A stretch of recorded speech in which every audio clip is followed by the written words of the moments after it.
أما بعد فقد قال الله تعالى في كلامه المجيد والفرقانه الحميد أعوذ بالله من الشيطان الرجيم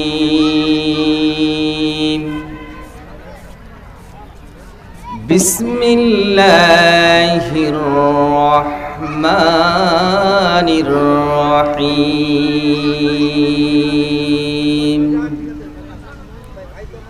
ألف لام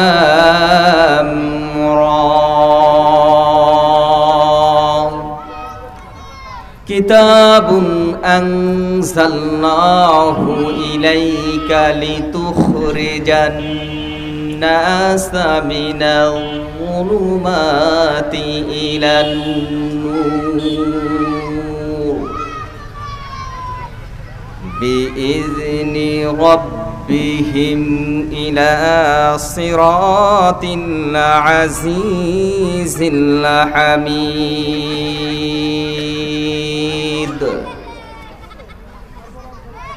وقال رسول الله صلى الله عليه وسلم تركت فيكم أمرين لن تضلوا ما تمسكتم بهما كتاب الله وسنة رسوله صدق الله العلي العظيم وصدق رسوله النبي الكريم দক্ষিণ জলিরপাড় দারুল উলুম হামিউস সুন্নাহ মাদ্রাসা কর্তৃক আয়োজিত পঞ্চম বার্ষিক ওয়াজ মাহফিলের সম্মানিত সভাপতি মুআজ্জাজ মোহতারাম হযরতে উলামায়ে কেরাম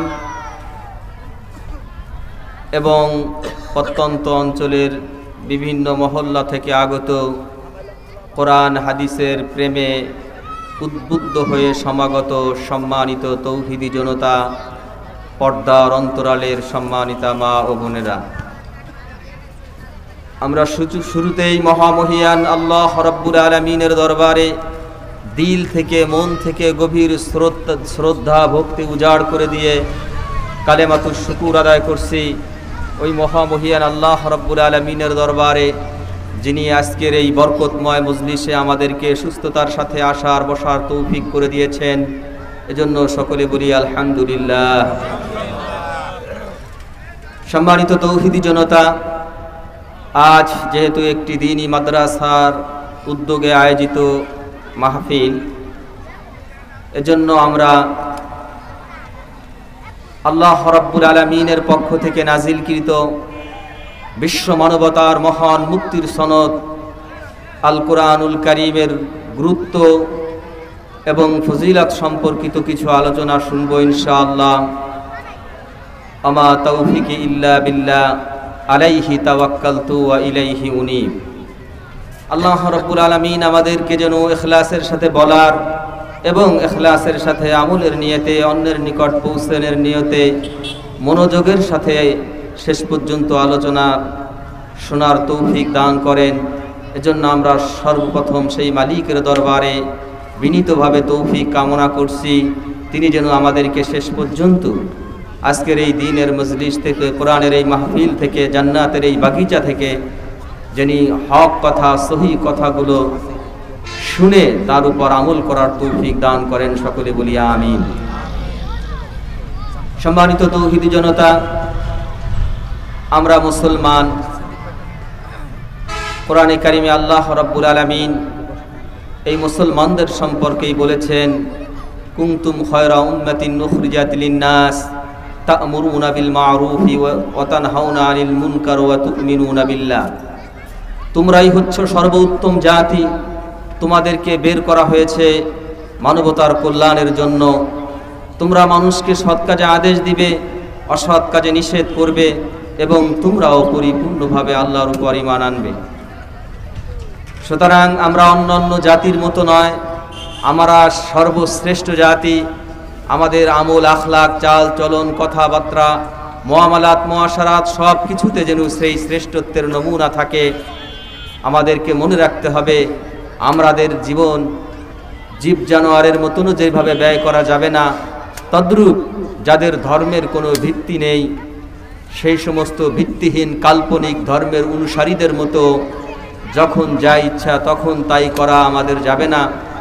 আমাদেরকে আল্লাহ রাব্বুল আলামিনের পক্ষ থেকে সম্পূর্ণ নির্ভুল, নির্ভেজাল, বিশুদ্ধ কোরআন আমাদের হিদায়াতের জন্য, আমাদের জীবন পদ্ধতি পরিচালনার নীতিমালা হিসেবে আল্লাহ পাকের পক্ষ থেকে অবতীর্ণ করা হয়েছে।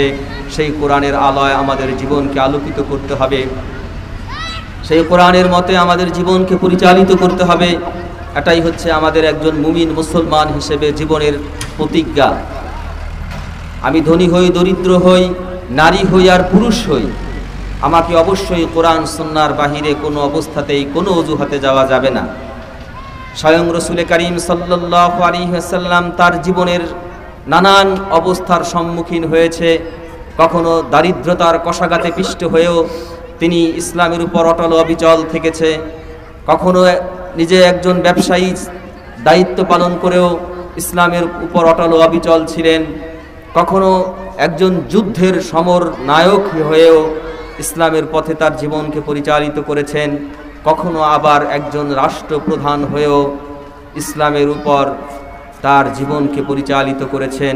সাহাবায়ে কেরামের সেই বরকতময় জামাত রাসূল করিম সাল্লাল্লাহু আলাইহি ওয়াসাল্লামের মত আর পথকে অনুসরণ করেই তাদের জীবনকে যাপন করেছেন। আমরাও যদি সেই মুসলমানের দাবিদার হই, রাসূল করিম সাল্লাল্লাহু আলাইহি ওয়াসাল্লামের উম্মতের দাবিদার হই, আমাদের জন্য সেই একই পথ, একই মত, একই রাস্তা। রাসূল সাল্লাল্লাহু আলাইহি ওয়াসাল্লাম যেটা বলে গিয়েছেন, মা আনা আলাইহি ওয়া আসহাবি, আমার পথ, আমার মত, আমার সাহাবায়ে কেরামের পথ, আমার সাহাবায়ে কেরামের মত আর পথেই তোমাদের জীবনকে যাপন করতে হবে। সম্মানিত হাজিরিন, এজন্য আমাদের কাছে থিওরিক্যালি নমুনা হচ্ছে কোরআন এবং সুন্নাহ, আর প্র্যাকটিক্যালি নমুনা হচ্ছে সাহাবায়ে কেরামের জামাত। এজন্য ইসলাম পরিপূর্ণ এক জীবন ব্যবস্থার নাম। এখানে যেমনিভাবে থিওরিক্যালি বিধিবিধান দিয়ে দেওয়া হয়েছে, আবার এই বিধিবিধান, এই কোরআন সুন্নাহকে কিভাবে মানতে হবে তার প্র্যাকটিক্যালি নমুনা সাহাবায়ে কেরাম। তারা এই কোরআন সুন্নাহর কথা পুঙ্খানুপুঙ্খানুভাবে পরিপূর্ণভাবে মেনে তারা আমাদের মাঝে জীবন্ত নমুনা পেশ করে গেছেন, প্র্যাকটিক্যালি নমুনা আমাদের মাঝে রেখে গেছেন যে কোরআন সুন্নাহর আলোকে কিভাবে জীবনকে যাপন করতে হয়। সেই ধারাবাহিকতায় আইম্মায়ে মুতাকদ্দিমিন, মুতাআখিরিন, যুগের হক্কানি উলামায়ে কেরাম তারাও কোরআন সুন্নাহ মতে তাদের জীবনকে যাপন করে আমাদের কাছে নমুনা পেশ করতেছেন। আমাদেরকেও আজও হক্কানি আলেম উলামা যারা তাদের জীবনকে কোরআন সুন্নাহর আলোয় আলোকিত করতে পেরেছে, তারা আমাদের জন্য প্র্যাকটিক্যালি নমুনা। যেই অংশটুকু তাদের জীবনের কোরআন সুন্নাহর সাথে মিলবে, আমরা অবশ্যই প্র্যাকটিক্যালিভাবে তাদের কাছ থেকে সেটা গ্রহণ করব। আর যদি কোনো অসঙ্গতি কোরআন সুন্নাহর সাথে যদি বেঁধে যায় বা সংঘর্ষ বেঁধে যায়, অবশ্যই আমরা সেটাকে বর্জন করব। এই দৃষ্টান্ত অবশ্যই মনে রাখতে হবে আমাদের সামনে, যে আমরা কাউকে মানার ক্ষেত্রে যেন বাড়াবাড়ি না করি, আবার ছাড়াছাড়িও না করি। বাড়াবাড়ি হচ্ছে একজন কোরআন সুন্নাহর বিরুদ্ধে চলতেছে, সে যত বড় আলেম হোক, আমরা তাকে কি করব না, মানব না। আবার যদি সে কোরআন সুন্নাহর মতে চলে, অবশ্যই তার বিরুদ্ধাচারণ আমরা করব না। কারণ আল্লাহ রাসূল সাল্লাল্লাহু আলাইহি ওয়াসাল্লাম বলে গেছেন, ইন্নাল উলামা ওয়ারাসাতুল আম্বিয়া, উলামায়ে কেরাম হচ্ছে আমার ওয়ারিস, আমার উত্তরসূরি। তারা আমার উত্তরসূরি, আমার সম্পদের না, আমার উত্তরসূরি হচ্ছে এই দ্বীনের, এই ইলমের, এই কোরআনের, এই সুন্নাহর। সুতরাং আমি রাসূল সাল্লাল্লাহু আলাইহি ওয়াসাল্লাম চলে যাচ্ছি, কিন্তু আমার ওয়ারিস, উত্তরসূরি উলামায়ে কেরামকে তোমাদের মাঝে রেখে যাচ্ছি। তারা যতদিন পর্যন্ত কোরআন সুন্নাহর আলোকে আমাদেরকে পথ নির্দেশনা দিবেন, অবশ্যই তাদের ডাকে আমাদেরকে সাড়া দিতে হবে এবং তাদের আহ্বান আমাদেরকে অনুসরণ করতে হবে। তো সম্মানিত হাজিরিন, যেই কথাটা আমাদের প্রথম মনে রাখতে হবে যে আমাদের জীবন চলার প্রথম থিওরিক্যালি নমুনা হচ্ছে কোরআন এবং হাদিস, আর প্র্যাকটিক্যালি নমুনা সাহাবায়ে কেরাম ছিলেন। সাহাবায়ে কেরাম চলে গেছেন, এরপরে যেই যুগের হক্কানি উলামায়ে কেরাম যারা তাদের জীবনকে কোরআন সুন্নাহর আলোকে পরিচালিত করতেছেন, আমাদেরকেও অবশ্যই তাদের দেখানো পথে এবং মতে জীবনকে যাপন করে আমাদের জীবনকে ধন্য করতে হবে, অন্ধকার থেকে বের হয়ে আলোর পথে আসতে হবে। কেননা আল্লাহ রাব্বুল আলামিন সূরা ইব্রাহিমের সূচনা লগ্নে এ কথাটাই বলতেছেন যে আলিফ লাম র, এটা হচ্ছে বিচ্ছিন্ন হরফ যার সঠিক অর্থ মর্ম আল্লাহ রাব্বুল আলামিনই একমাত্র ভালো জানেন। এটা হচ্ছে কোরআনের মুজিজা সমূহের মধ্য থেকে একটি মুজিজা, যার সঠিক অর্থ পৃথিবীর কোনো দার্শনিক, বৈজ্ঞানিক বা কোনো আরবি বিশারদ সাহিত্যিক এর অর্থ বুঝবে না।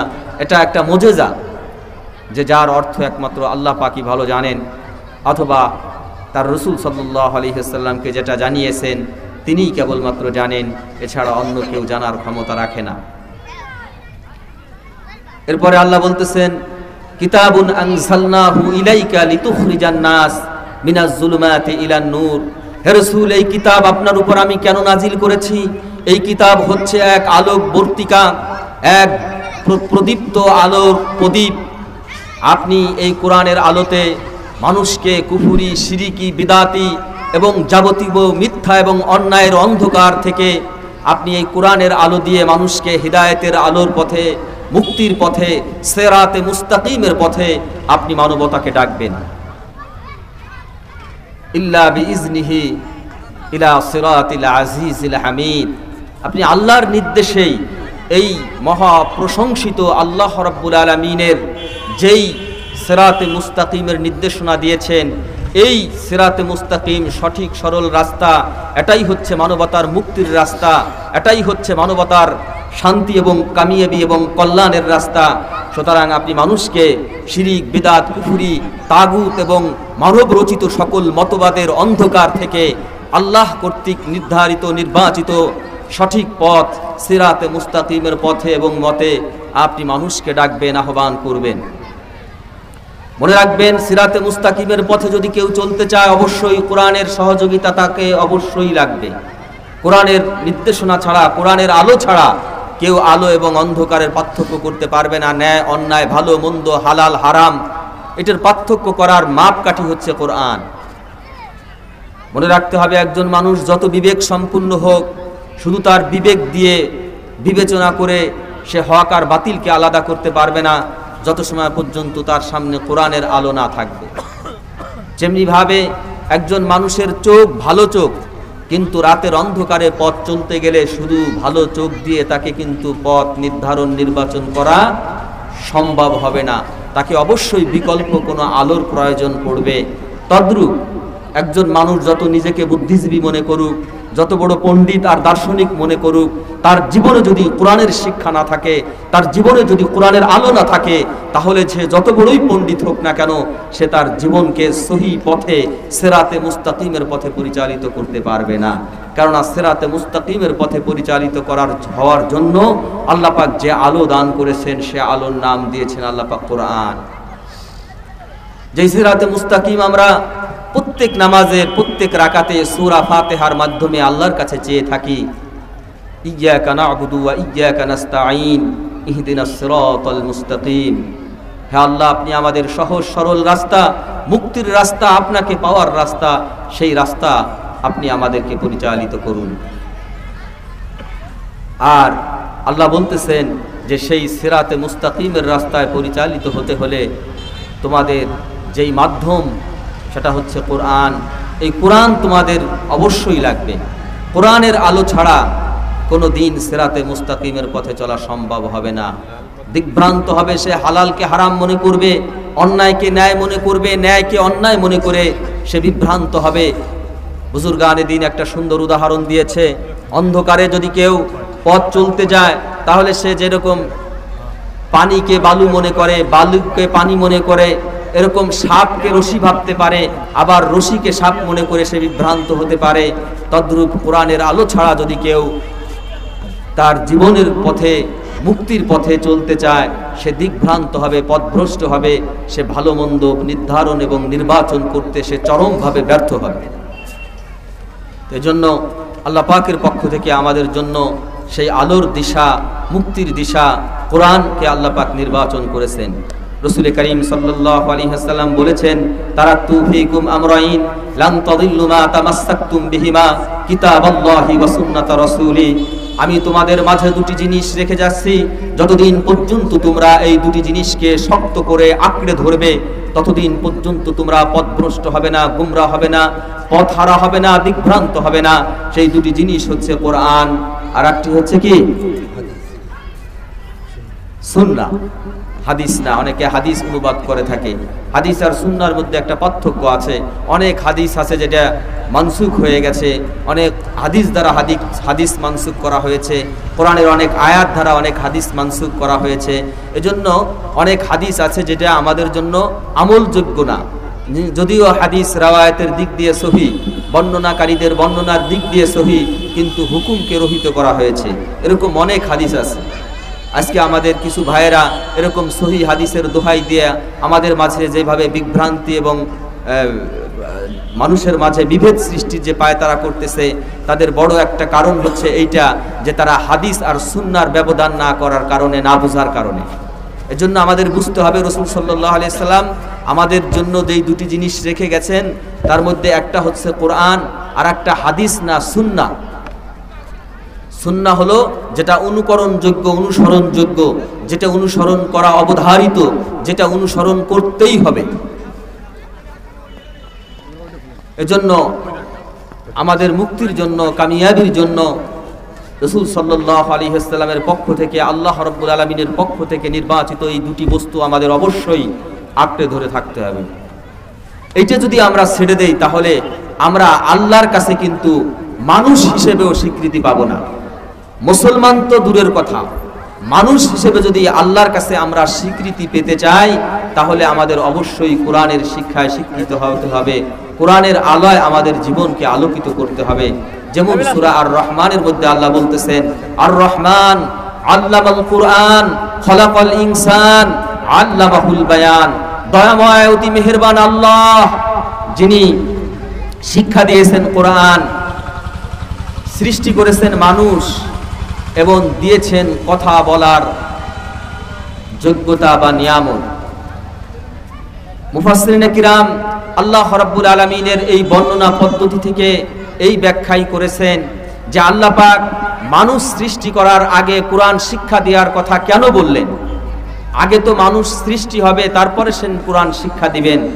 সমস্ত মুফাসসিরিনে কিরামের ব্যাখ্যা বলেছেন এইটাই যে মানুষ আল্লাহর কাছে তারাই যারা কোরআনের শিক্ষা নিজেদের জীবনে গ্রহণ করবে, যারা নিজেদের জীবনকে কোরআনের আলোয় আলোকিত করবে।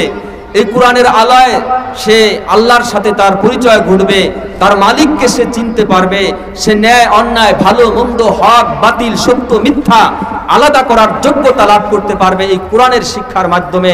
এজন্য যারা কোরআনের শিক্ষায় শিক্ষিত হবে আল্লাহর কাছে কেবলমাত্র তারাই প্রকৃত মানুষ। আর এছাড়া কোরআনের শিক্ষা থেকে যারা বঞ্চিত তারা সৃষ্টিগতভাবে মানুষ হতে পারে, আকৃতিগতভাবে মানুষ হতে পারে, আদমশুমারিতে মানুষ হতে পারে, কিন্তু যিনি স্রষ্টা আল্লাহ রাব্বুল আলামিন তার কাছে তারা কখনো মানুষ হিসেবে স্বীকৃতি পাবে না। বলুন নাউজুবিল্লাহ। এজন্য আমরা যদি মানুষ হিসেবে আল্লাহর কাছে স্বীকৃতি পেতে চাই আমাদের প্রথম কাজ হতে হবে কোরআন শিখতে হবে, কোরআনের আলোয় নিজের জীবনকে আলোকিত করতে হবে।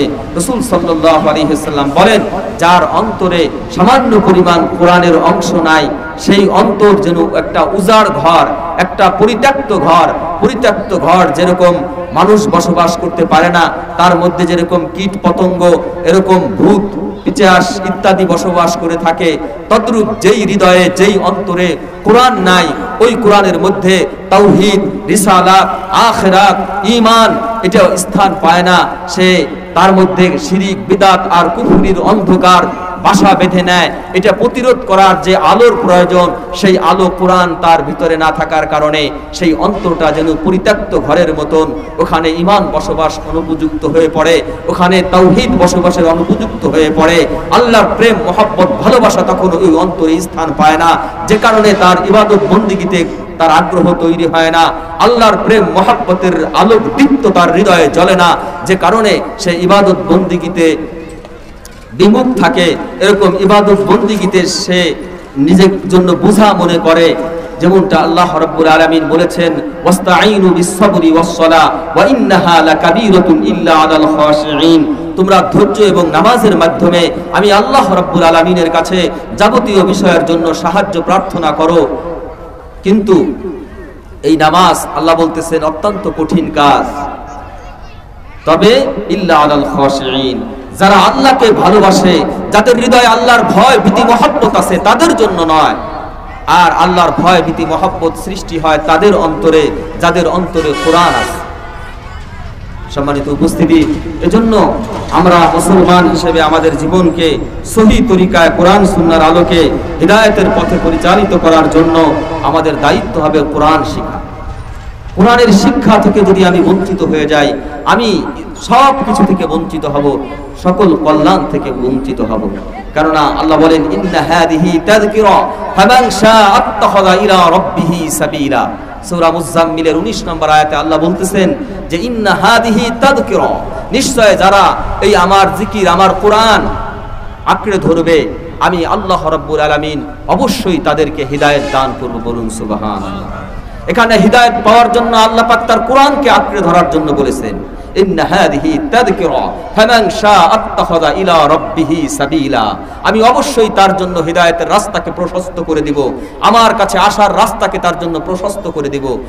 সুতরাং আমরা অনেকে চাই যে আল্লাহর কাছে আমি যাব, আমি আল্লাহর সাথে সম্পর্ক গড়ব, কিন্তু আল্লাহ যেই পদ্ধতি নির্ধারণ করে দিয়েছে আমি সেই রাস্তা, সেই পথে চলতে রাজি না। পশ্চিম কালেও আমি ঢাকা অভিমুখে গাড়িতে রওনা না করে আমি কোনোদিন ঢাকায় যেরকম পৌঁছাতে পারবো না, তদ্রূপ আমি কোরআনের পথে পথিক না হয়ে কোনোদিন আল্লাহকে পাবো না। আল্লাহর পথ পর্যন্ত কোনোদিনও পৌঁছানো আমার দ্বারা সম্ভব হবে না। খুলনা রওনা দিয়ে যদি কেউ ঢাকায় পৌঁছাতে যেরকম পারবে না, এর চাইতে বড় কঠিন বাস্তব এবং সত্য হলো কোরআনের আলোয় নিজের জীবনকে আলোকিত না করে, কোরআনের কিছু শিক্ষা ও অন্তরে ধারণ না করে কেউ কোনোদিন আল্লাহ পর্যন্ত পৌঁছাতে পারবে না। এজন্য সম্মানিত হাজিরিন, আমাদের প্রথম এবং প্রধান দায়িত্ব হলো আমাদের কোরআন শিক্ষা অর্জন করতে হবে। আল্লাহ পাক এই জন্য কোরআনে কারীম নাজিলের বর্ণনার দিকে যদি আমরা লক্ষ্য করি, তাও দেখতে পাই আল্লাহ পাক ঈমানের কথা বলার আগে, নামাজের কথা বলার আগে, রোজার কথা বলার আগে, সকল কথা বলার আগে আল্লাহ পাক যেই নির্দেশটা আমাদের জন্য দিলেন সেটা হলো ইকরা বিসমি রাব্বিকাল্লাযী খালাক, খালাকাল ইনসানা মিন আলাক, ইকরা ওয়া রাব্বুকাল আকরাম আল্লাযী আল্লামা বিল কলাম। আল্লাহ বলেন, পড়ো তোমার রবের নামে, যিনি তোমাকে সৃষ্টি করেছে জমাট রক্ত থেকে। এখান থেকেও আমরা বুঝতে পারি যে দেখেন যে আল্লাহ পাক ঈমানের কথা আগে বলতে পারতেন, নামাজের মতন গুরুত্বপূর্ণ বিষয়ের কথা আগে বলতে পারতেন, কিন্তু সব কিছুর আগে আল্লাহ পাক কোরআন পড়ার নির্দেশ কেন দিলেন? কেননা কোরআন যদি তার জীবনে না আসে, সে আল্লাহকে সহিভাবে মানতে ব্যর্থ হবে, সে সহিভাবে মানতে পারবে না আল্লাহকে, সে ভুলে শিরিক করে বসবে, সে কুফরি করে বসবে। এমনি ভাবে নামাজ যদি তাকে পড়তে হয়, কোরআনের শিক্ষা তাকে অর্জন করতে হবে, কেননা সহিভাবে যদি কোরআন না পড়তে পারে তার নামাজ শুদ্ধ হবে না। কেননা নামাজ ভঙ্গের প্রথম কারণই হচ্ছে নামাজে কি অশুদ্ধ পড়া। নামাজ ভঙ্গের প্রথম কারণ কি? নামাজে অশুদ্ধ পড়া। এজন্য আমি যদি কোরআন না শিখে নামাজ পড়তে যাই, আমার নামাজ শুদ্ধ হবে? এজন্য আল্লাহ পাক নামাজের কথা বলার আগে, ঈমানের মতন প্রয়োজনীয় বিষয় বলার আগে আল্লাহ শিক্ষার জন্য হুকুম করলেন, আদেশ করলেন, এবং যেই শিক্ষা দিয়ে মানুষ আল্লাহর সাথে পরিচয় লাভ করতে পারে সেই শিক্ষার কথা বলছেন। এই আয়াত অনেক কলেজ ইউনিভার্সিটিতেও আমরা লেখা দেখি, এই যে ইকরা বিসমি রাব্বিকাল্লাযী খালাক, পড়ো তোমার রবের নামে। এখানে পড়তে হবে ওই পড়ার কথা আল্লাহ এখানে বলেছেন যেই পড়ার ধারায় মানুষ রবকে চিনতে পারে, রবকে জানতে পারে, রবের প্রকৃত পরিচয় যার শিক্ষার দ্বারা অর্জিত হবে, সেই শিক্ষার কথা আল্লাহ বলেছেন। কেননা সেই শিক্ষা লাভ না করলে সে আল্লাহকে মানতে ব্যর্থ হবে। আল্লাহকে মানতে যদি ব্যর্থ হয় তাহলে তো সে মানুষ আর প্রকৃত মানুষ থাকলো না। এজন্য আল্লাহ বলেছেন, ইন্নামা ইয়াখশাল্লাহা মিন ইবাদিহিল উলামা, যারা জ্ঞানী, যারা এরকম কোরআন সুন্নাহর শিক্ষায় শিক্ষিত হয় অর্থাৎ আলেম, তারাই আল্লাহকে প্রকৃতপক্ষে সহিভাবে সঠিকভাবে আল্লাহকে ভয় করে থাকে। এছাড়া অনেকে দেখবে যে আল্লাহর ভয় আছে কিন্তু শিরিক করতেছে, বিদআত করতেছে, কুফরি করে ফেলতেছে, অজ্ঞাত সারে নাজ বুঝার কারণে সে দরগার কাছে চাইতেছে, দুর্গার কাছে চাইতেছে, যদিও তার অন্তরে ইচ্ছা যে না সে আল্লাহর নাফরমানি করবে না, আল্লাহর আনুগত্য করবে, কিন্তু সহি ইলম না থাকার কারণে সে দিকভ্রান্ত হয়ে যাচ্ছে, পথভ্রষ্ট হয়ে যাচ্ছে, সে শিরিক করে ঈমান হারা হচ্ছে, সে কুফরি করে ঈমান নষ্ট করে যাচ্ছে, বিদআত করে সে আমলকে বরবাদ করে দিচ্ছে। এজন্য আল্লাহ বলতেছেন যে যারা এই আলেম তারাই আমাকে সঠিকভাবে যথাযথভাবে ভয় করে থাকে। এজন্য ভাই, আমি ধনী হই দরিদ্র হই, নারী হই আর পুরুষ হই, বয়স আমার কম হোক আর বেশি হোক সেটা বিষয় না। আমার যদি জীবনকে সিরাতে মুস্তাকিমের পথে চালাতে চাই, আল্লাহর কাছে যদি আমি পৌঁছতে চাই, আমি যদি আল্লাহর বিবেচনায় সঠিক একজন প্রকৃত মানুষ হতে চাই, তাহলে আমাকে অবশ্যই কোরআনের শিক্ষায় শিক্ষিত হতে হবে। এটার কোনো বিকল্প নাই, কোনো বিকল্প নাই, কোনো বিকল্প নাই। এজন্য আমাদের জীবনের সকলের প্রতিজ্ঞা হোক, কোনো অজুহাত দিয়ে আমি কোরআনের শিক্ষা থেকে মাহরুম থাকবো না, বঞ্চিত হব না, আমার সন্তান সন্ততিদেরকে আমি বঞ্চিত করব না। এজন্য আমরা এখন কোরআনের কিছু আদবের কথাও বলতে চাচ্ছি, যে কোরআন আমাকে মনে রাখতে হবে সবচাইতে নির্ভুল গ্রন্থ হচ্ছে কোরআন, নিঃসন্দেহে নির্ভুল। যে অন্যান্য মানবরচিত গ্রন্থ দেখবেন যে ভূমিকাতে লেখা থাকে, আমার লেখার মধ্যে কোনো ভুল ত্রুটি ধরা পড়লে আপনারা বলবেন, আমরা সংশোধন করে নিব। আর কোরআন হচ্ছে সম্পূর্ণ তার ব্যতিক্রম। কোরআন তার সূচনাতেই মানবতার কাছে চ্যালেঞ্জ ছুড়ে বলছেন, যালিকাল কিতাবু লা রাইবা ফীহি হুদাল লিল মুত্তাকিন। আমি এমনই এক মহাগ্রন্থ যার মধ্যে সামান্যতম কোনো সন্দেহ সংশয়ের লেশ মাত্র নাই। পৃথিবীতে অসংখ্য পণ্ডিত অতিবাহিত হয়েছে এবং আজও আর হচ্ছে, যারা কোরআনের ভুল ধরার জন্য তারা জীবনের পর জীবন ব্যয় করেছে, কিন্তু কোরআনের ভুল খুঁজে পায় নাই, বরং তারা নিজেদের জীবনের ভুল ধরা পড়েছে তাদের এই কোরআনের ভুল ধরতে এসে। এরকম ডক্টর মরিস বুকাইলি সহ পৃথিবীতে অনেক জ্ঞানী গুণী ব্যক্তিরা অতিবাহিত হয়ে গেছে, যারা এসেছিল কোরআনের ভুল ধরার জন্য, কোরআনের ত্রুটি খোঁজার জন্য, কিন্তু অবশেষে দেখা গেছে যে তারা কোরআনের ভুল ধরতে এসে তাদের নিজেদের জীবনের ভুল ধরা পড়েছে, তারা কোরআনের প্রেমিক হয়েছে, কোরআনের সৈনিক হয়ে গেছে। বলুন সুবহানাল্লাহ। পৃথিবীতে অনেক ধর্মগ্রন্থ আছে, তারা চ্যালেঞ্জ করতে পারবে না যে তাদের ধর্মগ্রন্থ নির্ভুল, কিন্তু কোরআন সেই 1500 বছর আগে যেই কথা বলেছিল, আজও সেই কোরআন একই কথা বলতেছে, লা রাইবা ফীহি হুদাল লিল মুত্তাকিন। কোরআন সেই দিনও বলেছে যে এর মধ্যে কোনো ভুল নাই, কোরআন আজও বলতেছে এর মধ্যে কোনো ভুল নাই, এবং এর মধ্যে একটা হরকত পর্যন্ত পরিবর্তন হয় নাই এবং কোনোদিন পরিবর্তন করা সম্ভব না। কোরআনের জীবন্ত এক জ্বলন্ত এক মুজিজা হচ্ছে হাফেজে কোরআন। পৃথিবীতে লক্ষ লক্ষ হাফেজে কোরআন আছে, দেখবেন যে তারা আরবি ভাষাভাষী না, অন্য দেশের মানুষ, অন্য ভাষার মানুষ।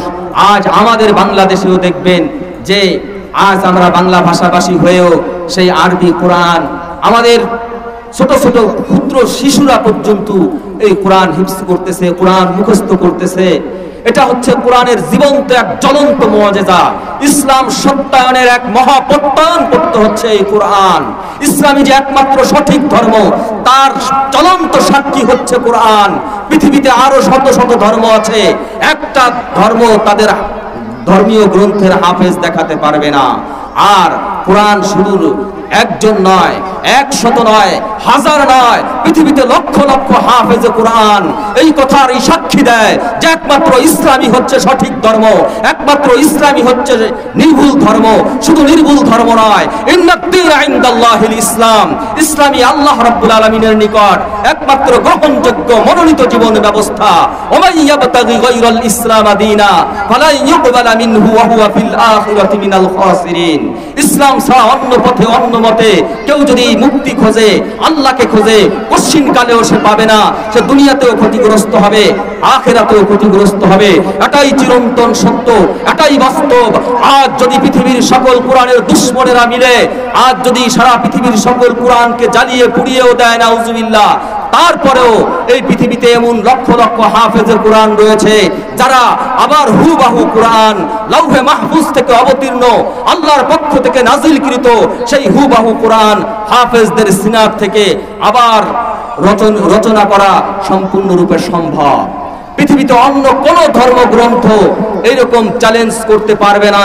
এবং যার জ্বলন্ত উদাহরণ হলো যে পৃথিবীর অন্য কোন ধর্ম এরকম তাওরাত বলেন, জাবুর বলেন, ইনজিল বলেন, বেদ বলেন, কুরআন বলেন, আমরা কোটি কোটি টাকার চ্যালেঞ্জ যুগের পর যুগ দিতে পারবো, তারা তাদের ধর্মগ্রন্থের একজন হাফেজ দেখাতে পারবে না। আলহামদুলিল্লাহ সুম্মা আলহামদুলিল্লাহ, আমাদের কোরআনের হাফেজ এরকম লক্ষ লক্ষ হাফেজ রয়েছে। ছোট ছোট শিশু এরকম 8 বছরে 7 বছরে হাফেজ হচ্ছে, আলহামদুলিল্লাহ। এটাই প্রমাণ করে যে ইসলাম একমাত্র সঠিক ধর্ম, আল্লাহ কর্তৃক নাজিলকৃত ধর্ম। এবং আল্লাহ পাকের যেই কথা কেবলমাত্র কোরআনের ক্ষেত্রে বলেছেন, ইন্না নাহনু নাযালনা যিকরা ওয়া ইন্না লাহু লাহাফিজুন, আমি এই কোরআন নাজিল করেছি এবং আমি এই কোরআনের সংরক্ষণকারী, হেফাজতকারী। যার প্রমাণ হলো এই হাফেজ কোরআন। পৃথিবীর কাফেররা যদি এরকম কোরআন, পৃথিবীর সব কোরআনকে জ্বালিয়েও দেয়, কিন্তু হাফেজ কোরআনের সিনায় সিনায় এই কোরআন অক্ষত রয়েছে, এরকম সম্পূর্ণ, এরকম অবিকৃত রয়েছে। এজন্য একথা আজ শুধু কোনো মুসলমানের কথা নয়, আজ একজন হিন্দু, এই মাদারীপুরের কালকিনির ছেলে নকুল কুমার বিশ্বাস, নকুল কুমার বিশ্বাস হিন্দু না মুসলমান? একজন হিন্দু, সেই কোরআন সম্পর্কে যেই অভিব্যক্তি দিয়েছে একটা গানের মাধ্যমে, তিনি বলতেছেন যে আমেরিকার ফ্লোরিডার এক খ্রিস্টান পাদ্রী দেখলাম ঈদের দিনে বলতেছে যে আমার মনে চায় যে পৃথিবীর সকল কোরআনগুলো যদি আমি জ্বালিয়ে দিতে পারতাম, তাহলে এই মুসলমানের অগ্রযাত্রাকে আমি স্তব্ধ করে দিতে পারতাম।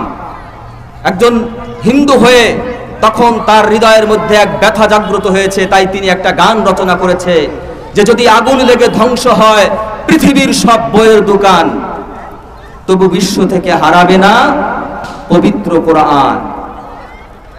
যদি আগুন লেগে ধ্বংস হয় পৃথিবীর সব বইয়ের দোকান, তবু বিশ্ব থেকে হারাবে না পবিত্র কোরআন।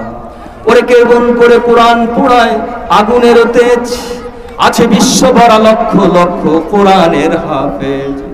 যারা ছাপিয়ে আসমানি গ্রন্থ, যারা ছাপিয়ে আসমানি গ্রন্থ, বাঁচাবে ইসলামের মান, বিশ্ব থেকে হারাবে না পবিত্র কোরআন। আরে কোরআন নিয়ে কত লোকে করে আদালতে কেস, লিখলো সালমান রুশদি বিদ্বেষপূর্ণ স্যাটানিক ভার্সেস। তবু আল কোরআনের নূরের বাতি, তবু আল কোরআনের নূরের বাতি সারা বিশ্বে দীপ্তমান, বিশ্ব থেকে হারাবে না পবিত্র কোরআন। উনি বলেন যে ভারতের এক আইনজীবী, তিনি ভারতের আদালতে রিট করলো যে কোরআনকে ব্যান করে দেওয়া হোক, নাউজুবিল্লাহ। তাই উনি বলতেছেন যে কোরআন যত ব্যান করা হোক আদালত থেকে, কোরআন ব্যান করে কোনোদিন কোরআন স্তব্ধ করা যাবে না। কোরআন মানুষের সিনায় সিনায় রয়ে গেছে। তোমার মতন হাজারো আদালত থেকে কোরআন ব্যান করলে তাতে কোরআনের কিচ্ছু যায় আসে না।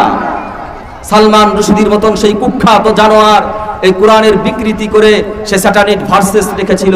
তাই নকুল কুমার বিশ্বাস বলতেছেন যে কোরআন নিয়ে কত লোকে করে আদালতে কেস, লিখলো সালমান রুশদি বিদ্বেষপূর্ণ স্যাটানিক ভার্সেস। তবু আল কোরআনের নূরের বাতি সারা বিশ্বে দীপ্তমান, বিশ্ব থেকে হারাবে না পবিত্র কোরআন। পাকিস্তানের শাসক জিয়াউল হক বিমান দুর্ঘটনায় তিনি মারা গিয়েছিলেন। তার সাথে সবসময় একটা কোরআন বুকে বাঁধা থাকতো, সুযোগ হলে এই কোরআন তিনি তেলাওয়াত করতেন। নকুল কুমার বিশ্বাস তাই বলতেছেন যে বিমান দুর্ঘটনায় তিনি ইন্তেকাল করেছিলেন, মারা গিয়েছিলেন, কিন্তু তার বুকে বাঁধা কোরআন সম্পূর্ণ অবিকৃত ছিল। বিমান পুরো ছাই হয়েছিল, কোরআনের কিচ্ছু হয়েছিল না।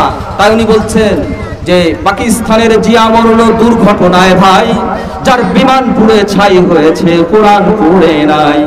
যেমন ছিল তেমন আছে, যেমন ছিল তেমন আছে, একটি সূরাও হয়নি ম্লান। বিশ্ব থেকে হারাবে না পবিত্র কোরআন। যারা কোরআন ধ্বংস করতে চায় জানে না তাহারা।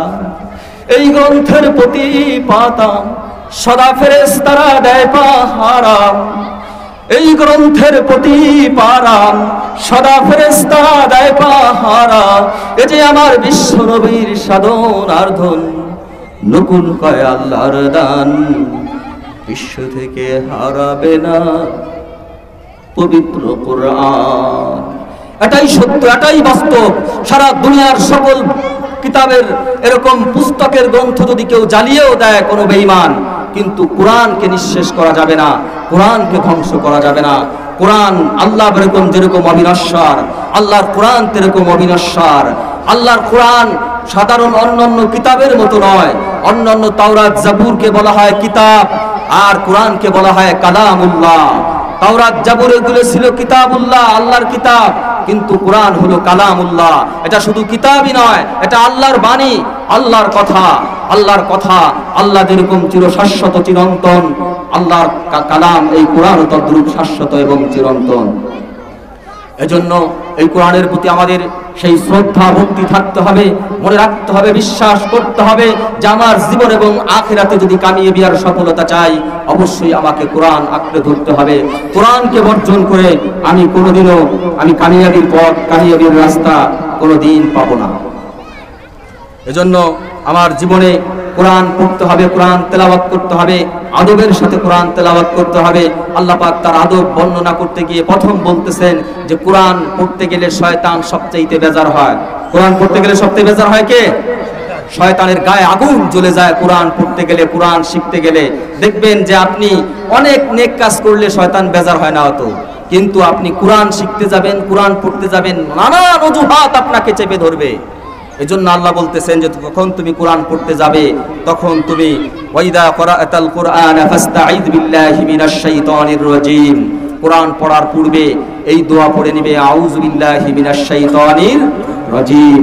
আমি বিতাড়িত মরদুদ শয়তান থেকে আল্লাহর কাছে পানাহ চাচ্ছি, যেন শয়তান আমাকে ধোঁকা দিয়ে কোরআনের তেলাওয়াত থেকে মাহরুম করতে না পারে। সূরা নাহাল আয়াত নম্বর 18,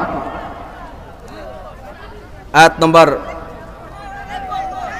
এরপরে কোরআন সহি শুদ্ধ তেলাওয়াত করতে হবে। কোরআন কি সহি শুদ্ধ তেলাওয়াত করতে হবে। সূরা মুজাম্মিলের মধ্যে আল্লাহ পাক নির্দেশ করতেছেন ওয়ারাত্তিলিল কুরআনা তারতিলা।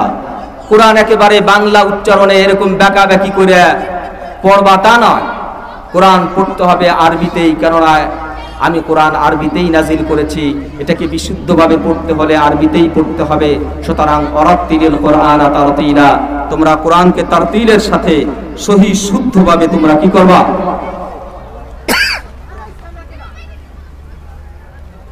সহি শুদ্ধভাবে কোরআন তেলাওয়াতের নির্দেশ দিয়ে আল্লাহ বলতেছেন যে ওয়ারাত্তিলিল কুরআনা তারতিলা, তোমরা অবশ্যই তারতিলের সাথে সহি শুদ্ধ করে কোরআন তেলাওয়াত করবে। আর কোরআন যেখানে তেলাওয়াত হয় সেখানে কোনো হট্টগোল করবা না, মনোযোগের সাথে কোরআনের আয়াত তেলাওয়াত শুনবে।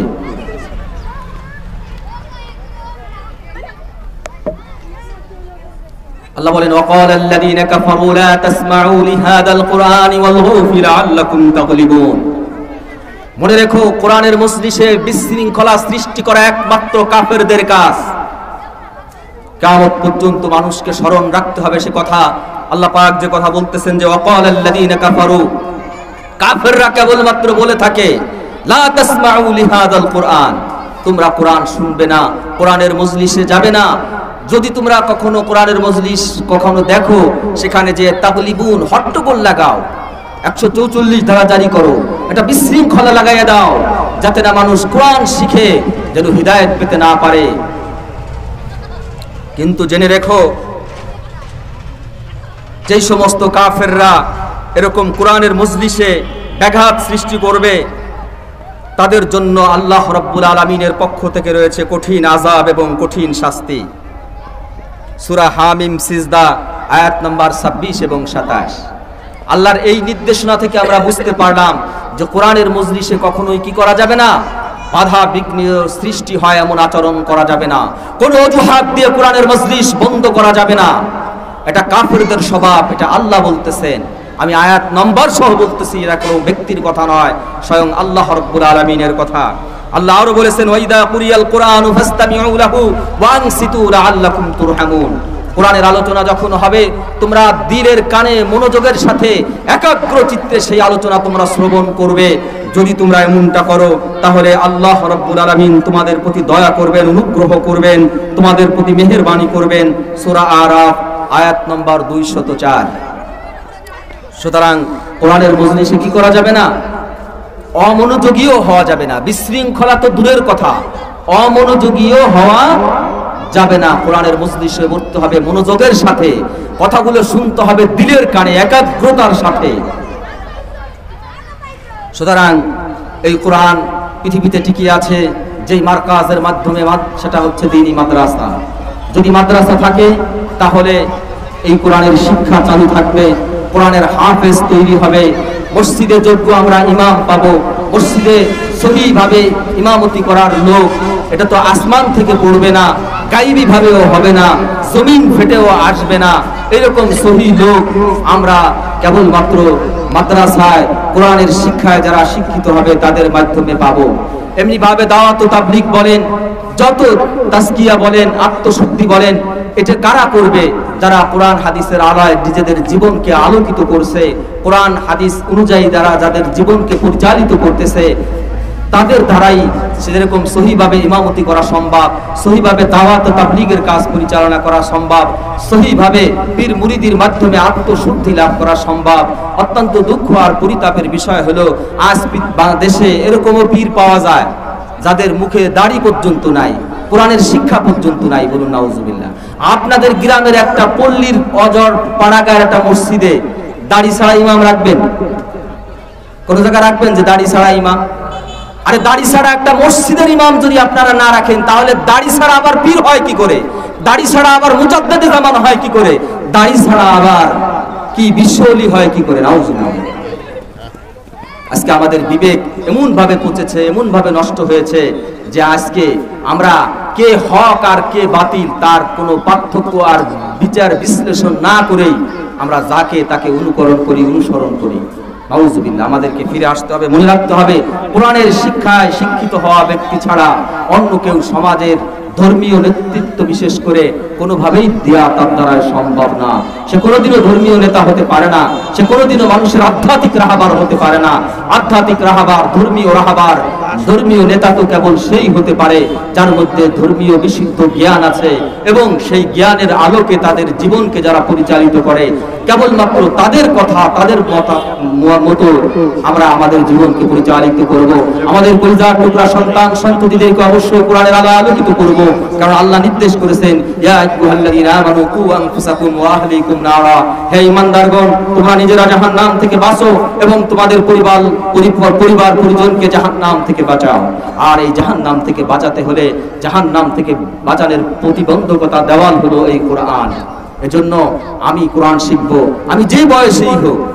আমি কোরআন শিখলে, কোরআন শিক্ষায় মনোনিবেশ হলে আমি তালবে আলিম হয়ে যেতে পারবো। তালবে আলিম অবস্থায় যদি কারো মৃত্যু হয়, আল্লাহ পাক তাকে শাহাদাতের মর্যাদা দান করবেন। বলুন সুবহানাল্লাহ। আজকে হতাশ হয়ে যায় অনেকে, একটু পড়তে গিয়ে না আর হবে না, বয়স হয়ে গেছে। নাউজুবিল্লাহ। আল্লাহ বলেন, ওয়ালাকাদ ইয়াসসারনাল কুরআন, আমি কোরআনকে সহজ করে নাজিল করেছি। একটা সূরার মধ্যে আল্লাহ পাক 4 জায়গায় কথাটা বলেছেন। সুতরাং আল্লাহর কথা সত্য, কোরআন সহজ করে আল্লাহ নাজিল করেছে। তা না হলে ছোট ছোট মানুষ কি করে এইভাবে কোরআনকে তাদের সিনার মধ্যে নিচ্ছে, হাফেজ হচ্ছে। সুতরাং কোরআন আল্লাহ পাক সহজ করে নাজিল করেছেন, এটাই সত্য। আমার চেষ্টার মধ্যে ত্রুটি রয়েছে। আল্লাহ বলতেছেন, ওয়াল্লাযীনা জাহাদু ফীনা লানাহদিয়ান্নাহুম সুবুলানা ওয়া ইন্নাল্লাহা লামাআল মুহসিনিন। সূরা আনকাবুত আয়াত নম্বর 69। আল্লাহ বলেন, যারা হিদায়াত পাওয়ার জন্য চেষ্টা করবে, মুজাহাদা করবে, আমি অবশ্যই তাদের জন্য হিদায়াতের রাস্তাকে প্রশস্ত করে দিব, হিদায়াতের রাস্তাকে সহজ করে দিব।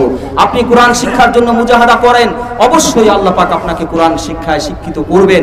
আপনি দোয়া করেন, রব্বি জিদনি ইলমা, হে আমার রব আপনি আমার মেধাকে বৃদ্ধি করে দিন, আপনার ইলম আমাদের জন্য সহজ করে দিন। আপনি চেষ্টা করেন, মুজাহাদা করেন, অবশ্যই এটা অসম্ভব কিছু না। হযরত সালমান ফারসি রাদিয়াল্লাহু তাআলা আনহু 120 বছর বয়সে ইসলাম গ্রহণ করে তিনি কোরআন শিখতে যদি পারে, আমরা কেন পারবো না? আমরা অবশ্যই পারবো। দোলনা থেকে নিয়ে কবর পর্যন্ত হচ্ছে শিক্ষার সীমান্ত। এমন নয় যে বয়স 80 হয়ে গেলে সে আর শিখতে পারবে না, একথা সম্পূর্ণ শয়তানের ধোঁকা। আমি যতদিন পর্যন্ত কবরে না যাই ততদিন পর্যন্ত আমার শিক্ষার ক্ষেত্র, আমি ততদিন পর্যন্ত শেখার জন্য চেষ্টা করবো। পারবো না ইনশাআল্লাহ? পরিবার টুকরা সন্তানের প্রতি যদি আমার ন্যূনতম দরদ আর ব্যথা থাকে, তাহলে অবশ্যই আমি তাকে কোরআনের শিক্ষায় শিক্ষিত করব। কেননা কোরআনের শিক্ষায় শিক্ষিত না হলে সে নিজের জীবনকেও বরবাদ করবে, আর আমার জন্য সে কোনো উপকারে আসবে না। রাসূল সাল্লাল্লাহু আলাইহি সাল্লাম বলেন, পিতামাতা সন্তানকে অনেক কিছু দেয়, সর্বশ্রেষ্ঠ সম্পদ হলো দ্বীনি ইলম শিক্ষা দেওয়া, আদব কায়দা ভদ্রতা শিক্ষা দেওয়া। এজন্য আমরা তো সন্তানের জন্য কত কিছুই করি, কিন্তু এতটুকু কমপক্ষে করব যেন তারা শুদ্ধভাবে কোরআনের শিক্ষাটা অর্জন করতে পারে। ঠিক আছে না? কোরআন শিখাও ছেলে মেয়েকে, অহে মুসলমান, জান কবজের কালে তোমার হইবে রে আসান। মৃত্যুর যন্ত্রণা যদি তার পাশে বসে শিয়রে বসে সূরা ইয়াসিন পাঠ করা হয়, আল্লাহ পাক তার মৃত্যু যন্ত্রণাকে লাঘব করে দেয়। শয়তানের চক্রান্ত থেকে সে হেফাজতে থাকে এবং তার মৃত্যু ঈমানের সাথে হওয়ার সম্ভাবনা থাকে। বলুন সুবহানাল্লাহ। এজন্য আপনি যদি কোরআনের শিক্ষা থেকে সন্তানকে বঞ্চিত করেন, তাহলে তো আপনি ভাড়া করা হুজুর দিয়ে এই আমল করাইলে আর কাজ হবে না। হুজুর সাল্লাল্লাহু আলাইহি সাল্লাম বলেছেন, যদি কোনো পিতামাতার কবরের পাশে দাঁড়িয়ে কোনো সন্তান সূরা ইয়াসিন পাঠ করে, ওই পিতামাতার কবরের আযাবকে আল্লাহ মাফ করে দিবেন। বলুন সুবহানাল্লাহ। এখানে ভাড়া করা হুজুর দিয়ে পড়াইলে কিন্তু কাজ হবে না। আপনার সন্তান, এখানে শর্ত আরোপ করা হয়েছে, যদি কোনো সন্তান তার পিতামাতার কবরের পাশে দাঁড়িয়ে সূরা ইয়াসিন পড়ে, ওই পিতামাতার কবরের আযাব আল্লাহ মাফ করে দিবেন। বলুন সুবহানাল্লাহ। এজন্য সন্তানকে শিখাবেন, সন্তানকে শিক্ষা দিবেন, তাহলে আপনার সন্তান যেরকম সৌভাগ্যবান হবে, আমিও তদ্রূপ সেরকম সৌভাগ্যবান হব। সন্তানকে আল্লাহ দোয়া শিখিয়ে দিয়েছে, তুমি দোয়া শেখো, তুমি তোমার পিতামাতার জন্য দোয়া করো, রব্বির হামহুমা কামা রব্বায়ানি সগীরা। হে আল্লাহ, শৈশবে আমার পিতামাতা যেভাবে তাদের স্নেহ মায়া মমতা ভালোবাসা দিয়ে আমাদেরকে লালন পালন করেছেন, আপনিও মেহেরবানি করে আমার পিতামাতাকে আপনার রহমত আর করুণার চাদরে বেষ্টন করেন, আপনার রহমত আর করুণায় তাদেরকে সিক্ত করেন। আমরা এই কথা থেকে কি বুঝতে পারি?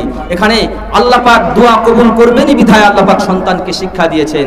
এখন যদি আপনি ভাড়া করে লোক এনে দোয়া করান, সেই দোয়া যে কবুল হবে তার কোনো নিশ্চয়তা নাই। কিন্তু পিতার জন্য সন্তান, পিতামাতার জন্য সন্তানের দোয়া, আর সন্তানের জন্য পিতামাতার দোয়া, এর মাঝে কোনো দেওয়াল থাকে না, কোনো হিজাব থাকে না, কোনো চাদর থাকে না। এজন্য আমরা সন্তানদেরকে এভাবেই রেখে যাব, যারা আমাদের জন্য কোরআন তেলাওয়াত করবে, যারা আমাদের জন্য বিশুদ্ধ আমল করে দোয়া করবে, তাহলেই আমাদের এই সন্তান আমাদের জন্য দুনিয়াতে যেরকম আমাদের চক্ষু শীতলকারী হবে, আখিরাতে আমাদের নাজাতের জরিয়া হবে। এবং পরবর্তী যে কথাটা বলেছিলাম, সুন্নাত অনুযায়ী আমাদের জীবনকে গঠন করব। প্রত্যেক কথাবার্তা এরকম বিসমিল্লাহ বলে শুরু করব, কাজের শেষে আলহামদুলিল্লাহ বলবো, ভবিষ্যতের ইচ্ছা পোষণে অবশ্যই কি ইনশাআল্লাহ বলবো, দেখা সাক্ষাতে অবশ্যই সালাম বিনিময় করব। সালাম ছাড়া কোনো মুসলমানের যেন এরকম আলাদা না হয়, সাক্ষাতের পূর্বে অবশ্যই মুসলমানে সালাম বিনিময় করব।